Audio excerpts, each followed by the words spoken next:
Bless those keys, the RMC. Okay, so you want to make your melody sound more interesting and you really don't know where to start, so I'm gonna help you out today. I'm your boy Rmc Beatz. For those that don't know, don't forget to like and subscribe if you're not subscribed yet. Let's get into it. All right, so I have these chords pulled up right here that I just finished playing, and I was playing in the key of D flat, and this is the piano. And if you guys want to see what I was playing, these are the chords right here.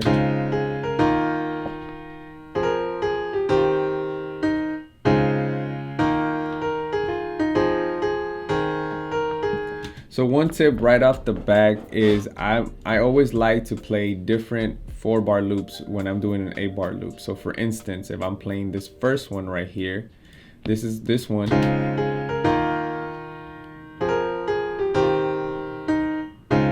It's gonna sound different than the 2nd bar loop, in case anybody's wondering like what the heck are you talking about, 4-bar, 8-bar. So that's what I mean. So I'm playing the first 4-bar loop different from the 2nd 4-bar loop. So that creates the whole 8-bar loop, but they sound a little bit different, nothing too crazy. That's definitely one thing you can add into your production. Say, I don't want it to sound so stagnant, the same, repetitive.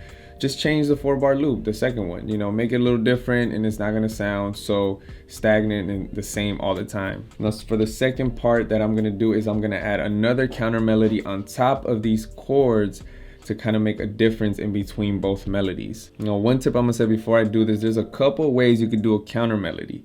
You could do something repetitive that's gonna keep sounding nice, like a nice melody like this.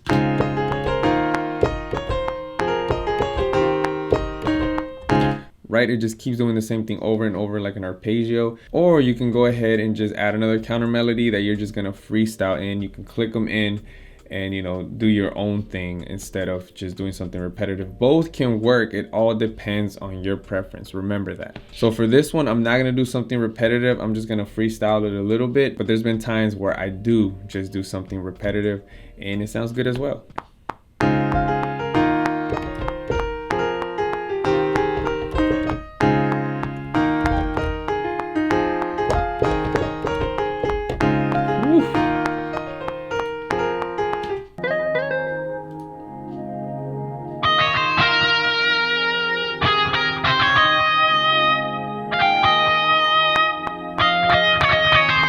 So I'm gonna completely, sometimes this happens as well, I'm gonna completely change the melody of the 2nd instrument that I added, because now that I'm hearing these pads and everything, I'm just gonna make the guitar kind of follow the tempo for now.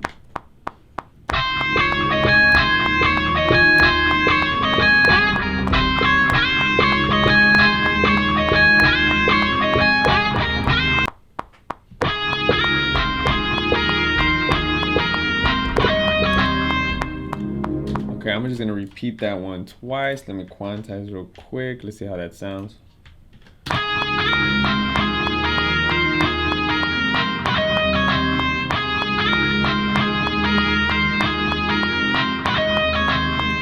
Okay, so that guitar melody works. Now another thing that you want to consider is you want to layer some sounds together. So the first set of chords that I played are like this.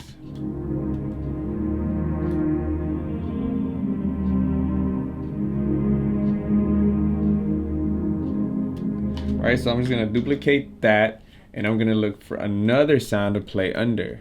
Now it could be a piano sound, it could be whatever you want. Make sure you double that, layer it, and EQ it to the point where you could barely hear it, but it's in the background, because it's always gonna set another foundation for your track. And I'm thinking to just add a piano in the back because you're not gonna hear it too much. I'm just gonna hit copy that right here and then just paste it to the bottom right here. And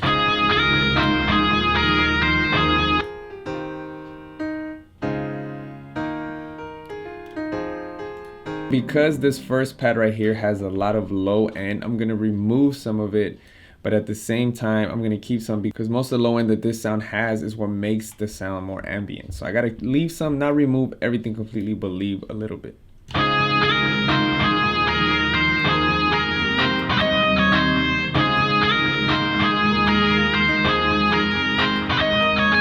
Now you got to remember that the main instrument leading this beat is now the guitar.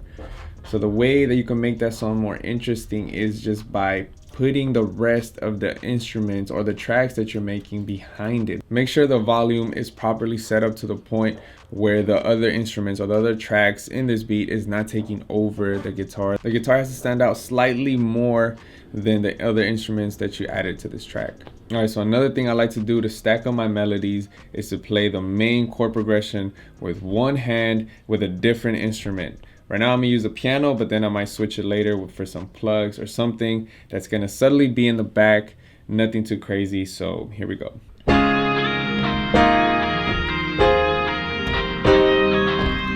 All right, so just keep it simple.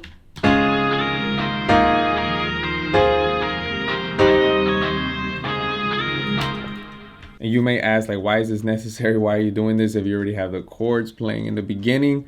And the reason is because I like to layer my sounds as much as possible, because in between like the pre-chorus, verses, I like to take stuff out here and there so there's a difference in between those sections so it won't be so repetitive and your track is just sounding a little boring. Now, the last thing I like to do when I'm creating my melodies is add a vocal chop. And why do I like doing this? Because I feel like it creates a different vibe for the listener. Like, you know, you can hear the sounds and they sound beautiful, but once you hear that nice little vocal chop, kind of like somebody singing, it just creates a different vibe. Now, you can go ahead and add that or not. That's not necessary, of course, at all. And I know most of you guys know that already.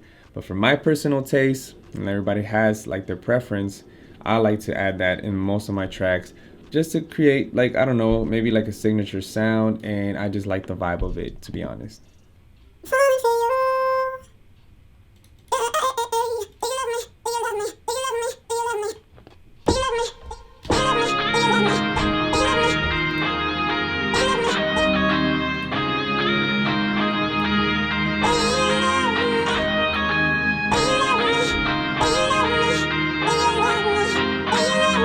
So for a vocal chop, you don't got to do anything too crazy. As long as you add one little thing in there, could change the whole sound of the track. So don't be scared to experiment with that as well.